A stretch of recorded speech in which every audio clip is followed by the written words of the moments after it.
Good morning, ladies and gentlemen. My name is Lalit Rao, and I thank you for watching this video about great philosophers. Today, I am going to speak to you about Plato and his masterpiece, The Republic. The Republic has been presented as a form of dialogue between Socrates and three different interlocutors.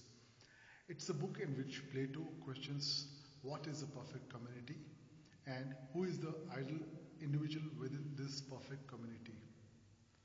Now, during the course of conversation, other questions are also raised by Plato. These questions are about goodness, reality, knowledge. Hence, Plato questions what is goodness, what is reality, and what is knowledge. The best thing about the Republic is that it goes a step further in its exploration of issues and themes related to a perfect community. It is for this reason that it addresses the purpose of education as well as the roles of both men and women as the guardians of the people.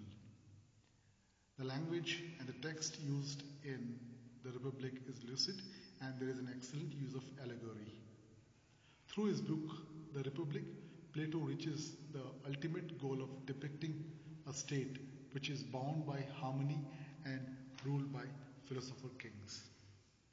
On the flip side, it has been said that Karl Popper criticized Plato and his famous book, The Republic, as supporting a totalitarian state.